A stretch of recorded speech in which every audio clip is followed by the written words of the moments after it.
Hey everybody, welcome back to the Help Me Parent podcast. I'm Kylie, your host, and with me as always, we have Dr. Ellen Moore. Good morning. Good morning, and you are taking the reins for this episode.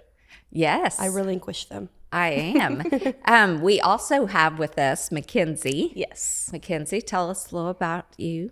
I work here at the ARC. I'm on the youth team, so I get to hang out with all the teenagers, and I'm engaged. I get married in 2 months, and then I'm a child of divorce, so that's why I'm here. Okay. So yes, we are doing this episode on navigating divorce through all of the stages as kids, teens, and now young adults.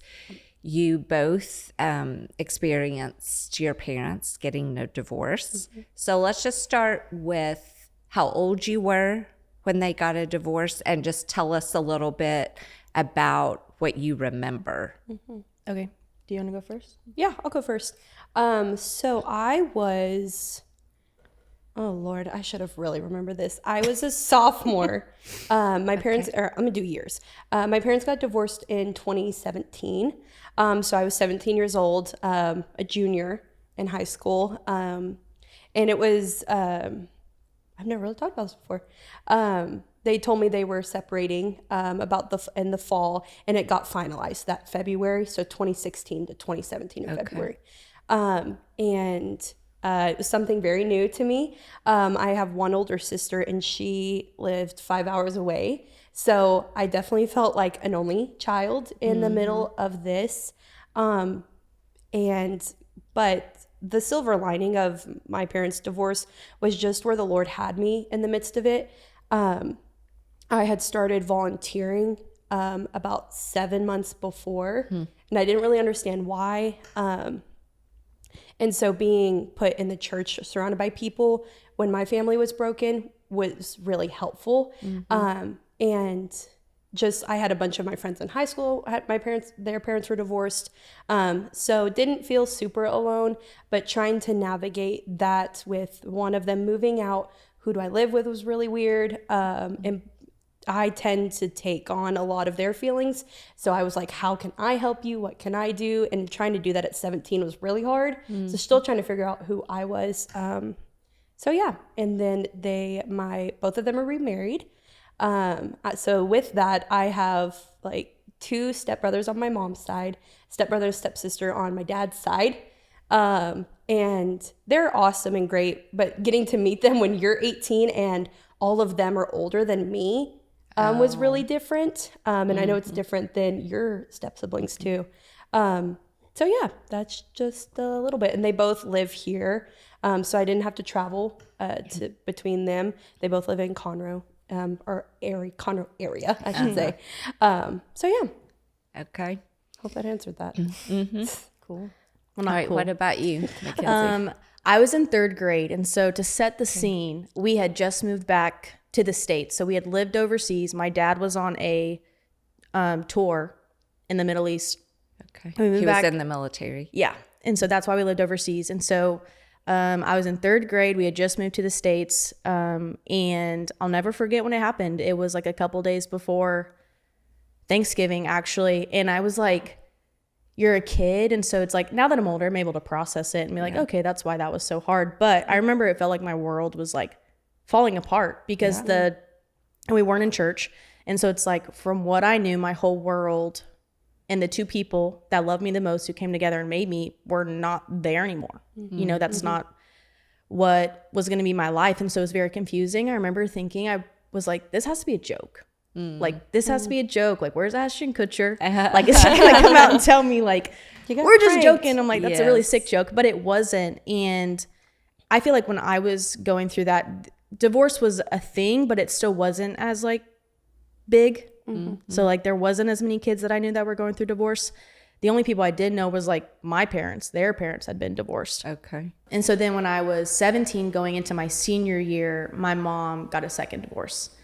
And that one hurt, and it was confusing because they had been together for a while, and he pretty much had been a part of my life from like 4th grade to my almost senior year. And we had started going to church. We were involved in church. They taught blended family classes. And I went to a private Christian school, and it was just embarrassing at that point because I was like, you don't understand what's going on, and then you don't know everything that's going on behind the scenes. And so when you hear that, it was more just like embarrassment of what was going on. And so, yeah, both divorces. I mean, both my parents are happily remarried now, like both on their third marriages. So I've experienced with a couple different divorces. And each one hits differently. And then as a kid versus a teenager, and even now as an adult, divorce is just divorce. It sucks. It doesn't matter. I don't think it matters what age you are, whether you're in third grade, a sophomore, or even an adult. It's basically everything you've known is not there anymore, and your world is ripped apart. And so, but with the Lord's help, he can help you and navigate that and bring you to the other side. But yeah, so that's my experience with divorce. And it's just a hard thing. It's a hard thing for everybody. It's a hard thing for your parents who were going through it, and all of the reasons that they had, and the emotions, knowing they were impacting you, I'm sure weighed heavily on them. And then for your worlds to get flipped upside down through you had no responsibility in it. This is something, I want to talk about a couple of things here. This is something that we hear a lot, that we want when this happens, especially as kids, but I would think even as teenagers, that when parents are going through this, to always make sure the kids know it's not their fault. That the kids didn't do anything wrong. It's not, they didn't cause it. Did either of you have any of those thoughts? Was that particular piece a thing for you? Not for me. My mom was very open as to why my parents were getting a divorce. It kind of came with time, because some of the stuff you probably shouldn't share with a child immediately. But I was aware a little bit of what was going on and why it had taken place. And as I've gotten older, I know more. But I never felt like I was the result of something. Even with the second divorce, I never felt that way. I think it was more so post that, like managing relationships with like your dad and mom. Like even after the divorce, my dad still worked overseas. So my dad he was a part of my life, because he'd call me and stuff like that and see me when he was home, but he wasn't an everyday presence in the home.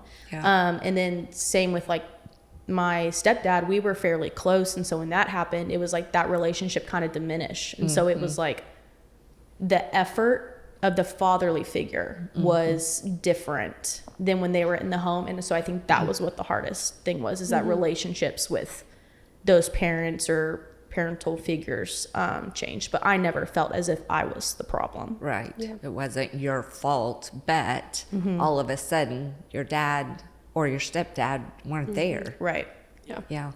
Yeah, I don't overall think I had that mindset. It was definitely a question not the first time when it happened, because I was hanging out with some friends and it was around Thanksgiving time, which is kind of ironic. And I was hanging out with some friends, and I'd come home and my mom was there and my dad wasn't. And I was just kind of like, what? I was like, it's kind of like in that phase where it's like, I don't know what's going on right now, like what to feel. And I did have that question because my sister didn't live here. And so I was like, it's not her fault. She lives 5 hours away. And I was like, is it my fault? You know? And sometimes I do think back and I'm like, okay, like when I was a kid, and I'd always be like, well, I'm your favorite, right, Dad? Or I would try and like, and I think about that every once in a while, but overall I know I wasn't the reason of it. And they didn't have to sit down and be like, you're not the reason, because I think I knew that straight on. But of course those little thoughts come in every once in a while. But just my parents, they both sat me down the next day and like kind of talked me through it. And then again, as like the years go on, I was a teenager and I still didn't know the full extent of it. Until a few years later, I was able to ask questions and muster up the strength to. My sister asked right away. She was like, what is this? What is going on? Why? And I was just kind of like naive. Like, I want to not talk about it. I want to continue with my high school drama, you know, and all this stuff. And I don't want to focus on that, because I I'm like that naturally. I don't like talking about things. Mm-hmm. So I think that brings up a really good point. That is a really good principle for parents, that whatever the issue, whether it's something hard, a change in the family dynamics, it could be a death, it could even be having potentially awkward or challenging conversations when you're talking about sex or bodies and things like that. But a good kind of rule of thumb is to let the kids lead the way. So whatever questions the kids are asking, that's how you know how much information to give.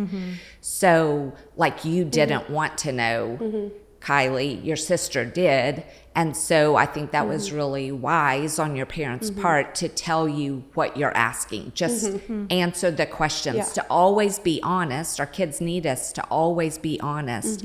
So whatever they're asking, we're going to give them 100% truth.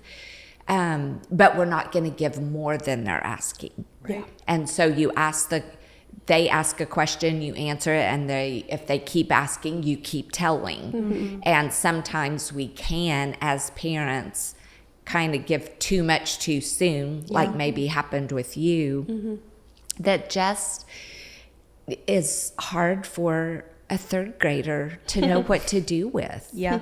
And I think as I've gotten older, because you were talking about how it's like, I don't think sometimes we ever think about it from the parent's perspective of like what divorce is. Because we're like, kids, how are the kids doing? Yeah. And as I've gotten older, I have so much more grace for my parents and their divorce. I'm like, man, they got married at like 21 and 19, had been married for 10 years and, you know, barely 30. And I'm like, I'm 3 years from 30. Like and then you add kids into that. And then you're overseas. I'm like, no faith.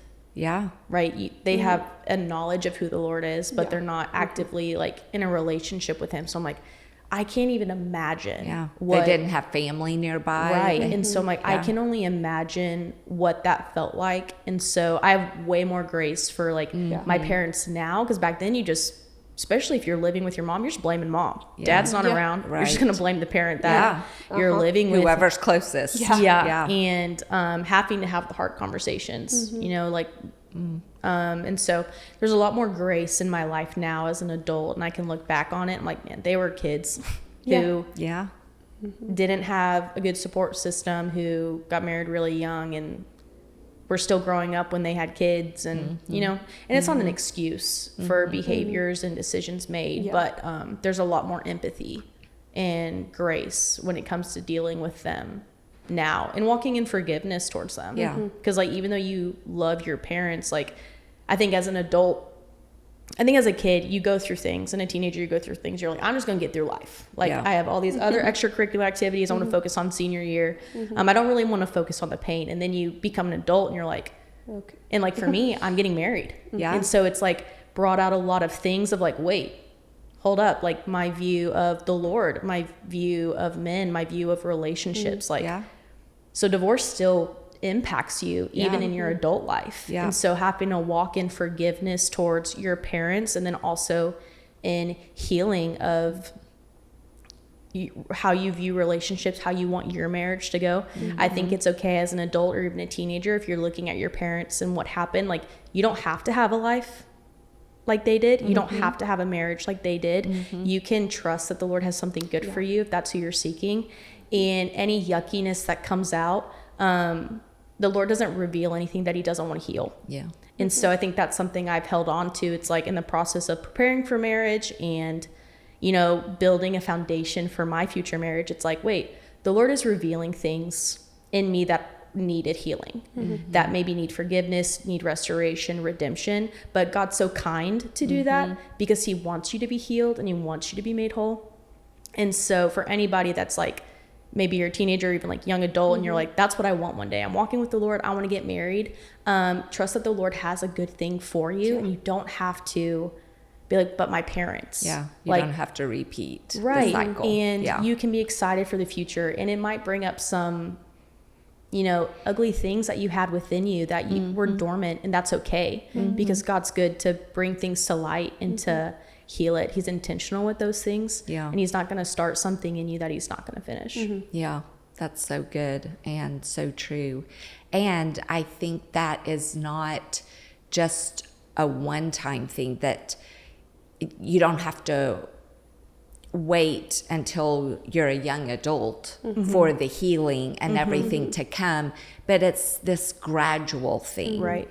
And so I think that's why it's really important for when it happens, as much as the parents can, to not deal with their stuff with or through the kids, and to kind of separate that, because kids are going to process it in their own way, at their own pace.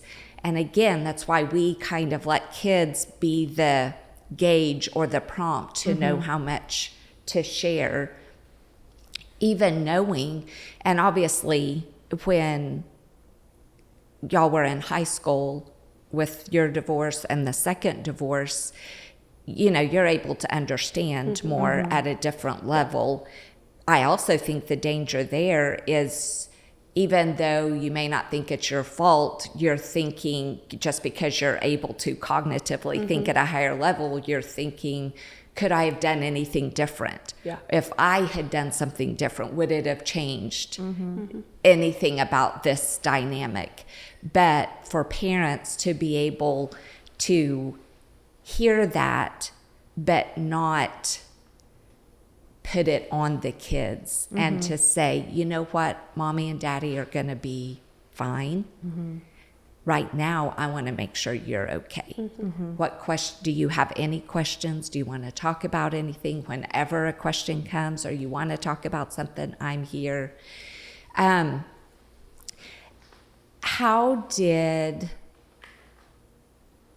Were your parents able to go through the divorce amicably? And how did that impact you?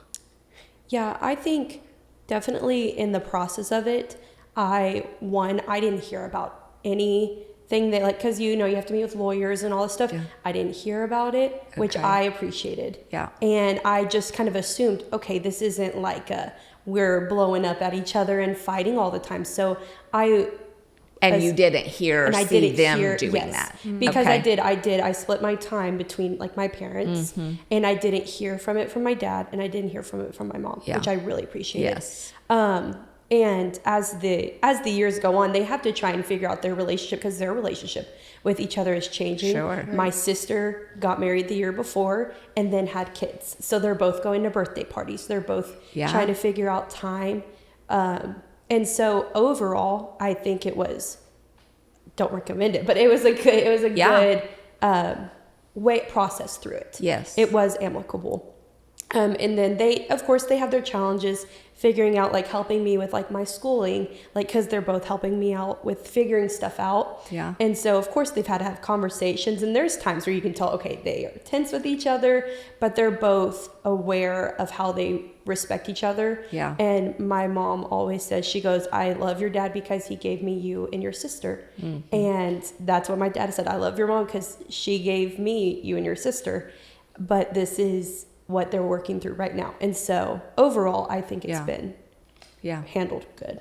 Yeah. My parents did very well. I think they had decided, well, one, my dad was, again, gone for 3 months, would come home for one, gone for 3, come home for one.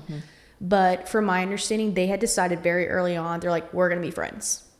Like, because I was in 3rd grade, my brother was in kindergarten. So it's like, we still have a lot of time before they become adults.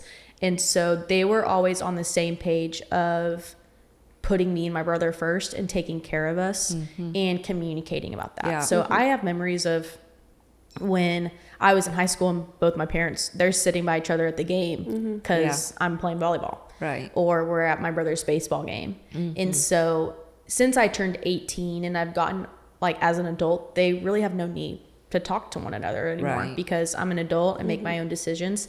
The thing that has them talking is my wedding. Yeah, I was You going to know? say, except for weddings. Except for the wedding. The wedding's here, and so Yes. they talk to one another about that and have the conversations they need to. But and obviously there were like little hiccups, like if my dad had hurt my feelings, my mom would be like, I'm gonna kill you. Like, you know, like Yes. don't hurt my Yeah. kid, you know, or something like that. But other than that, they respect one another, and they decided, like when I was younger, like we're gonna be friends. Yeah.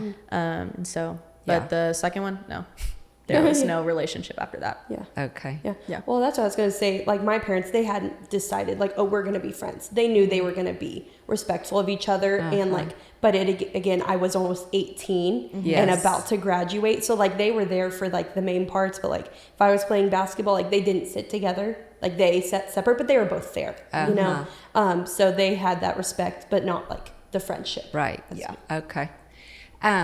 Which I think that was so wise of both of your parents and anyone going through a divorce for the sake of the kids to be able to treat each other, the mom and dad to treat each other with respect and kindness, if for no other reason that they created these beautiful human beings, these kids. That just helps the kids so much. Yeah. It brings a little bit of stability. And if you add unkindness and anger and talking bad about each other on top of an already difficult situation, just compounds it.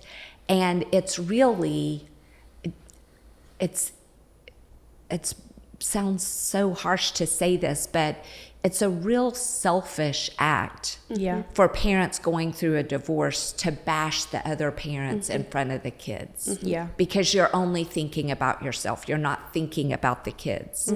So when divorce happens and, you know, a relationship can't be salvaged, to at least try to either not talk about each other Yeah. at all, but to be able to navigate parenting together and with some kindness, with some grace, with some respect.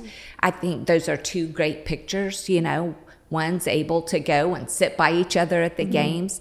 The other, they don't sit by each other, but they're both there. So they were both, all of them were putting you all above their personal preferences or feelings or whatever was going on at the time. So I think that was super good. Both of you had step parents enter the picture at some point. Yeah. What was that transition like? Meeting the significant other, how were they introduced into your life, and what were kind of your thoughts? When I was in third grade, I think my mom had gotten remarried when I was in fourth grade. And so I was still very much like against every man that wasn't my dad. Yeah. I was like, you're not my dad.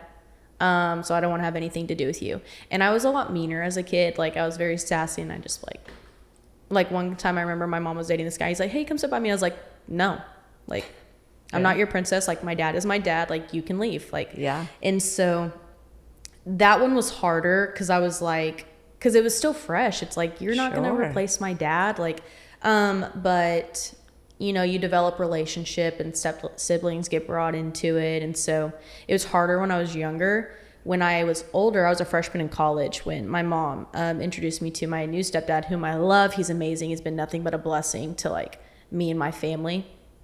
But my mom waited a long time. Because my brother was a sophomore in high school and I was a freshman in college. And I think she talked to him for months before she introduced him Yeah. to us. Because she's Yeah. like, these are my kids. Like, and I want to protect them, and I'm not just going to let anybody meet them. And so I So think she did it different the second Yes. time than the first time. yes, she was like, because I think too, she wanted to make sure, I think she learned, and she Yeah. was like, I still want to protect my kids, and like I don't want to just introduce them to somebody. Yeah. And so I think she made sure that it was real and consistent for her. And so then I'll never forget, I guess he picked her up for a date at the house, and I was there, and it was like 2 minutes. And she's like, okay, let's leave. Because before that, she wouldn't let him come pick her up. It was like, I'll meet you there because my kids are at the house. And so I think I was still like a little abrasive at first, because I'm like, you said you weren't going to date anymore. Like,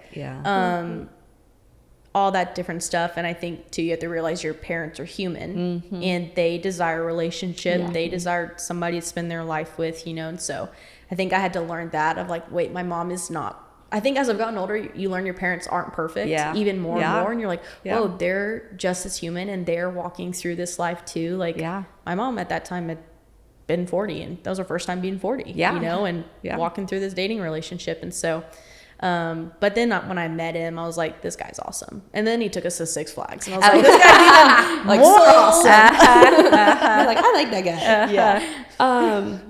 Mine were a little different. They were both within a year's time of the divorce being finalized. So it was pretty soon. Okay. It's hard. Navigating that was weird. I would say, looking back at it, both my step-parents are great. I love them both. I met my stepmom here at church.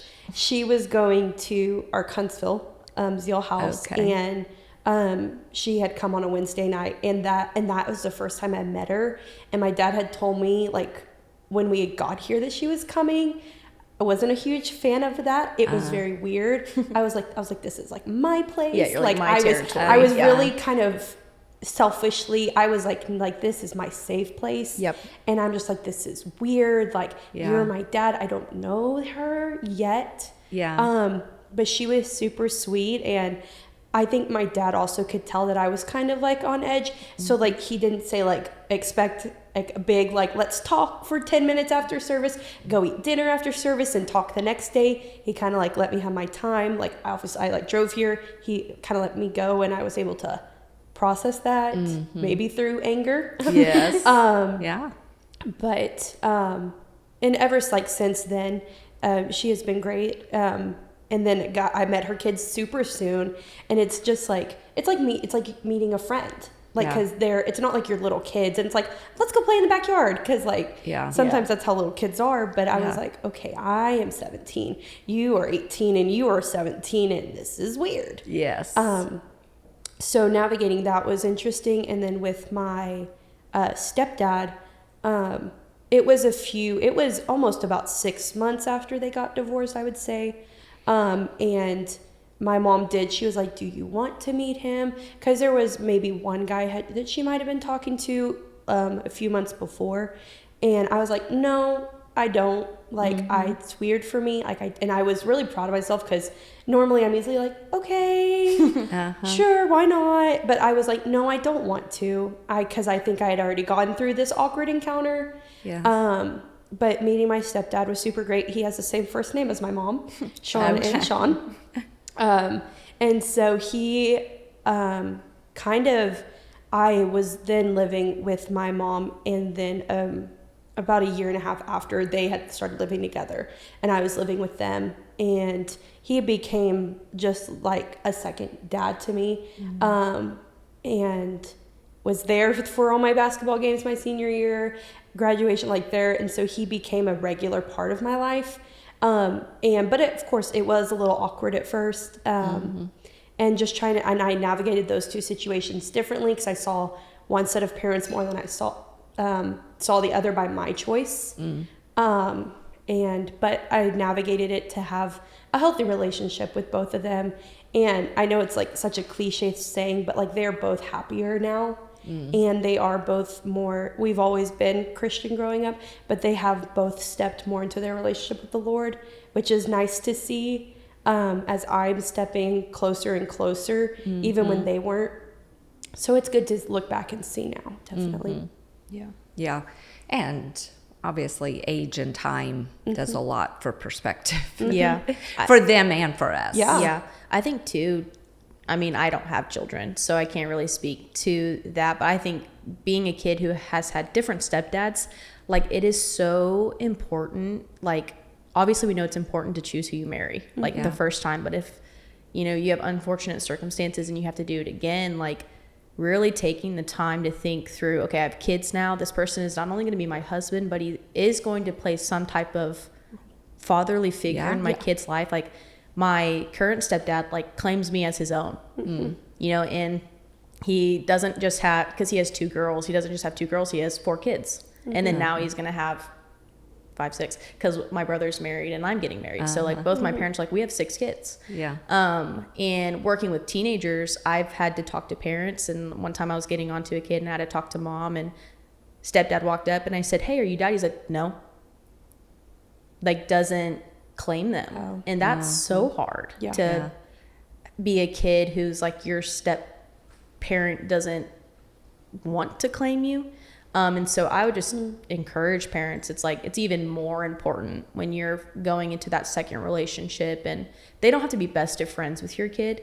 That's a bonus, but I think someone who is more than willing to take on that role, because it's a hard role, but they love your kids and they care for your kids, is very important, because that'll change the dynamic of your household and help your kids have a better relationship with you and your new significant other.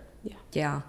And I agree. I think too, though, it's so important, that process, because I think, you know, initially, like your first stepdad, you didn't want him to come in and say you were his daughter. Right. Because, oh no, I've already got a dad. Right. And you were like, hold on a minute. Right. You've got somebody else in a mom role, and I really don't know what to do with this.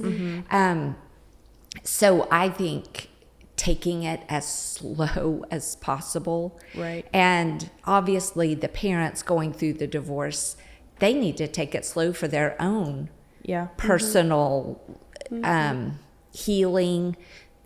They've obviously gone through a lot that led to the divorce, working through that, and then starting new relationships. It's a lot to navigate. And then you add the kid factor. So introducing that significant other to the kids, I think one of the things that you said the second time that, you know, she dated a long time before you ever maybe even knew she was dating or met him. I think there's a lot of wisdom to that. Yeah. When, and I'll ask you this, Mackenzie, just because of your age, but with the first divorce, remarriage, and stepdad, what are some things that he did that helped, and what are some things that he did that maybe didn't help? Like when I was younger? Yes, when you're in the 4th grade, Right. and he's come into your life. Yeah. Let me remember. So we didn't start going to church until after they were married. And he moved in prior. So I don't suggest that, because you're playing house. Yeah. And Which again is confusing to the kids. It's confusing because you're not married and you're like, okay, this guy's in my life. And so, unfortunately within that marriage, there were a lot of things that he struggled with personally, that I think didn't help. And so, but he was like very strict too. And would be like, we're going to do this. And I was like, this is like overbearing. And so to answer your question, I don't really remember. I think he was always kind to me. He's always kind to me. But I think it was like once they had gotten married and things like that, he was very strict with some things. And did he immediately take on a disciplinarian role? I'll be honest, I Strict in don't that really way? remember. I think as they were married longer, yes. But up front, it was like they were together and then here's something I will say. And this happened with both my parents. Do not go get married and come back and tell your children. Don't do that. Yeah. Because, So you didn't know they Yeah. were getting married No. till after it was done. yeah. Wow. And so that happened with both sides Okay. of my family. And if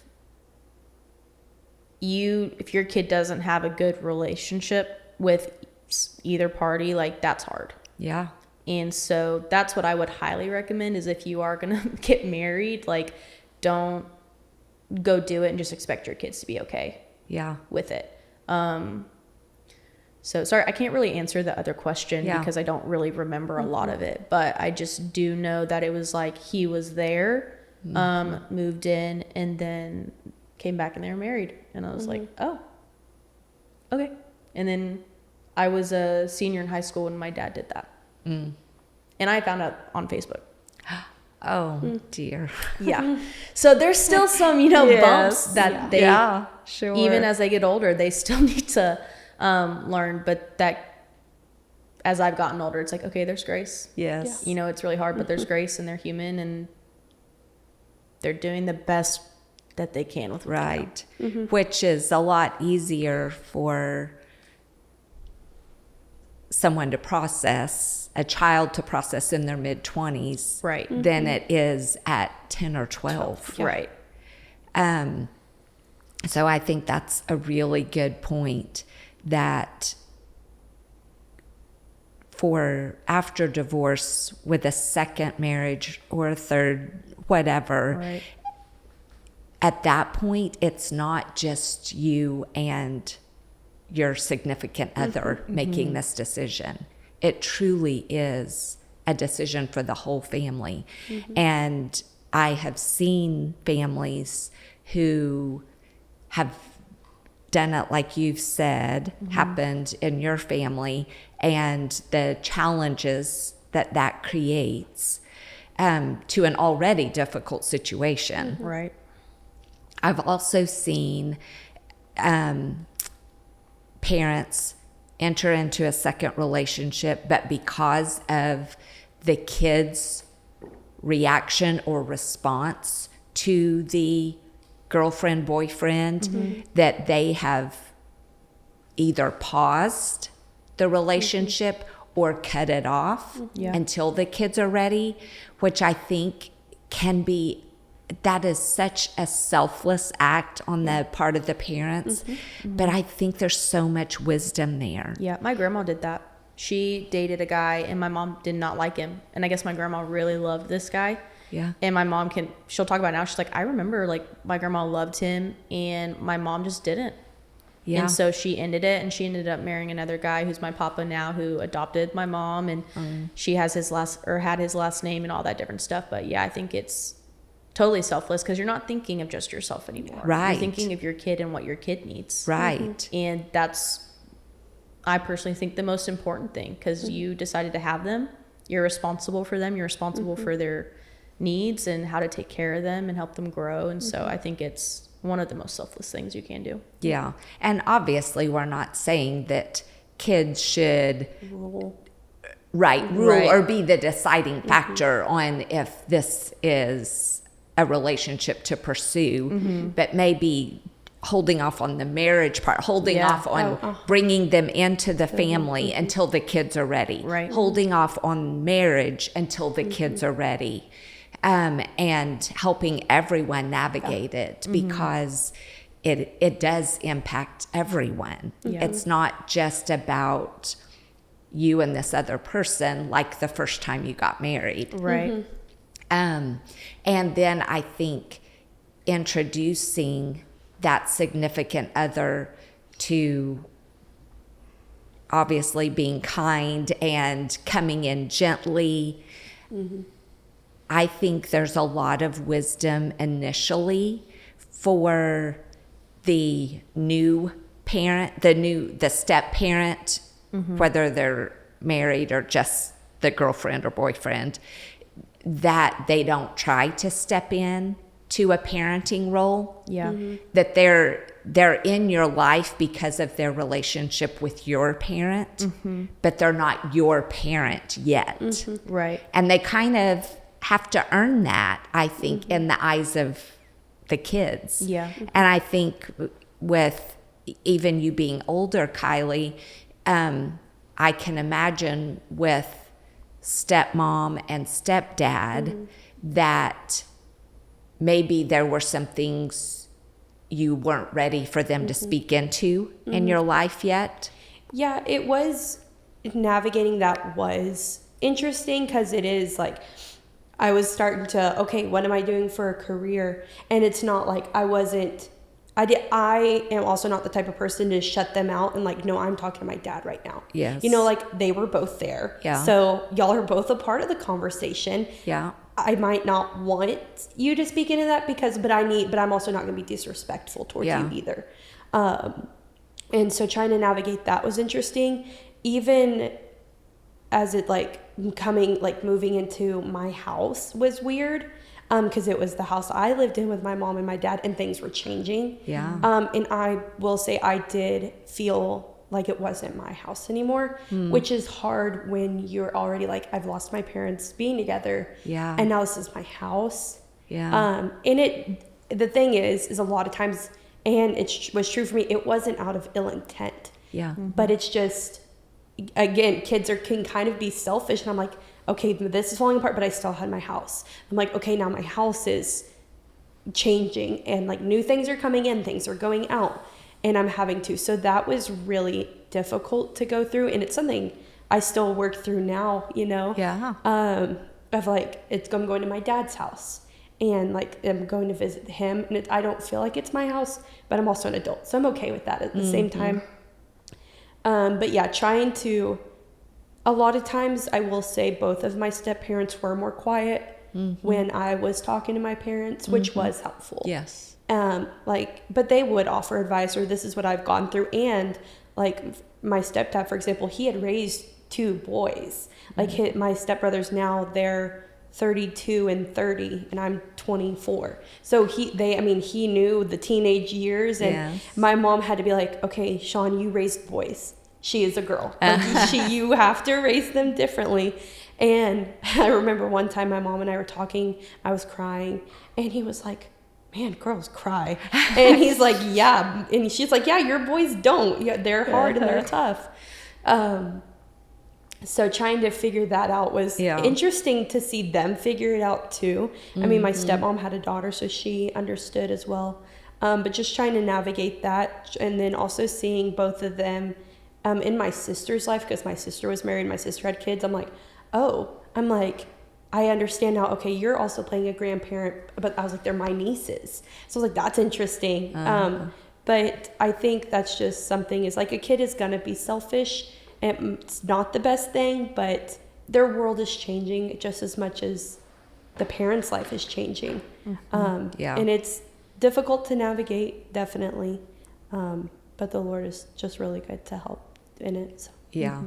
And I'm not sure that I would label that as selfishness to feel like, okay, somebody who's not my dad has moved into my house where I lived with my mom and dad. And even if the physical doesn't change, the dynamics, the environment of the house change.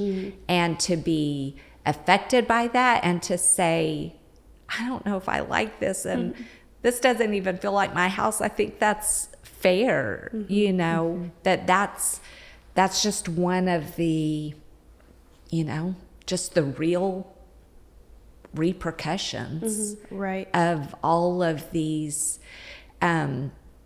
decisions that other people have made that directly impact you, that you Right. had no say in, Right. or didn't even know about. Yeah. And I think too, it's like, it's going to be uncomfortable, and it's going to be hard, and that's okay. Yeah. Like, because it's not normal. Right. It's not how God designed things. It's not how marriage is supposed to go. So naturally, when you do things against what God has asked, it's going to be uncomfortable, and it's going to be hard. But there's nothing that he can't redeem or restore. Yeah. Like if you got a divorce and you're trying to turn back and you're like, we're going to start the second marriage differently and we're going to serve the Lord, he'll help you. Yeah. But it's going to be uncomfortable. I think it's like when you talk about like talking to kids about their bodies and sex and Yeah. things like that, you're like, it's uncomfortable. Yeah. But that's okay. Right. You know, and you got to have the uncomfortable conversations. Right. Just because it's uncomfortable doesn't mean it should be avoided. Right. Yeah. And I think too, to add on, my stepdad does this really well. He has always told me, he's like, I never want to take the role of being your dad. You have a dad. Yeah. And I don't want to take away opportunity. He'd always joke like, because I'm like, you're gonna pay for my wedding, right? He's like, well, I don't want to take the opportunity away from your dad. But in other things, so he's like, I don't want to take away like opportunity from your dad to provide for you or to do things for Yeah. you. But he is someone I go to that I'm like, hey, what do you think about this? Mm-hmm. You know, when I was dating, it's like, what do you think about this guy? Like, do you have any insight? And so it's like, when I invited him in, Yes. then he was like, I'll go there with Yes. you. But he never pushed me. Yeah. He never was overbearing or like, well, tell me like things that are going on. Yeah. You know, it's been a slow progression, but Yeah. like, and we've built relationship and like I see his love for my mom and I'm like, okay, he's a great guy. And it's like, I invite him in. Yes. But he never was like, I'm going to be your dad. Right. Because he also was like, you're 20 years old. Yeah. You don't need me to be your dad. Right. But I can be a mentor, a wise counsel in your Yeah. life. And that was very helpful too. Yeah. I have a question for you, Miss Ellen. Okay. I think when it comes to like divorce, because it's so normal now and it shouldn't be. And so I think it's really important to like understand why divorce is so hard. Like, why do you think God created marriage the way he did between a man and a woman and the Lord in the middle? Like, that was the design God set. Why do you think he did it that way? And why is it important? I think that's a really big question. I think the first thing that comes to my mind, though, is God was clear in his word about when he created man and woman and brought them together, and he said the two become one, and said that the man and woman say to each other that you're now flesh of my flesh and bone of my bone. That there is in a marriage relationship, and truly even a sexual relationship, because it all goes together, and it's why God designed it to all happen in a certain order, that when sex and marriage happen between a man and a woman, there is a union that happens not just on a physical level, but very much on a spiritual and emotional level, Right. of a becoming one. And he designed it to work that way. And so it does work that way. Right. So there's this union that happens, and then in divorce, you're splitting. You're not just redividing back into two. You're not just splitting two back into individual ones. You're splitting a whole into two halves now. Right. And that's where the pain comes in. And that's where, it's this tearing apart of something that is one. And it's just never neat, and it's never painless to split something like that. Yeah. And that's what happens. And there, the repercussions carry on. And again, when kids are in the mix, it's not just a splitting of this one and it just affects each of you, but everyone else who was brought into that because of that union. And so that's just where pain happens. And pain happens. God so loves us that he's like, here's the way to have this awesome life that's never going to be pain-free. But he's like, this is what's best, to have life to the full. But when by our own choosing or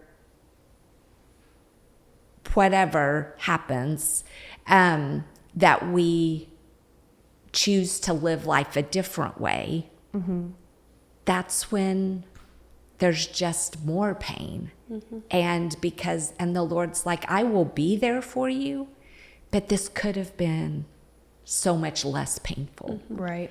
But he will never leave us alone. And to me, that is the hope. Anyone going through a divorce, and maybe they have done it wrong, and they're like listening to this with lots of regret, or maybe they're in the middle of it. To me, both of you are such great examples of, even when it's not done perfectly, Right. even when there are bumps along the road and you wish things had been handled differently, and probably your parents wish they had handled some things differently, to see two mature young women who are following Jesus, who are emotionally, mentally, spiritually healthy and wise. I think this is a testament to, it is not the end of the world. Right. I was going to say, like, I feel like some parents, like, they're like, I've messed my kid up. Yeah. And Right. if you push your kid towards the Lord, like when Yeah. I was in 4th grade and my friend Aubrey invited me to church, that changed my life because my family started coming. Yeah. And then it was like, the Lord is going to take care of me. And there was at a point on the youth team where all 3 women on staff, their parents were not together, and you would have never known. Yeah. Because the Lord is that good. Yeah. And so there's nothing that the Lord can't heal. That's right. And there's like, your kid will be okay if you put them in the hands of the Lord. That's If you right. trust the Lord with your kids, like they will be okay. Yeah. It's not the end of the world. Yes. It stinks, but Yes. Their lives are not Yes. destined to be ruined. Yeah. right. With the Lord helping them out. Yes. Absolutely. That's right. And making some wise choices Yes. along the way. And you walking with if the you, Lord, too. yes, exactly. And if you haven't made some wise choices to this point, you can start now. Yeah. And you just decide now, okay, I'm going to do things a little different. Trust the Lord to make up the difference in the past. And you end up with 2 beautiful girls, young ladies, who are making their mark on this world and in God's kingdom. So good job for you two and your parents. Yeah. Yeah. Well, Mackenzie, thank you for being a part of this Thank you. episode. Welcome to the Help Me Parent Gang. We love it. And thank you, Ellen, for taking the reins, hosting, asking us all the questions. Thank you guys for tuning in. Just remember that you can parent and we can help.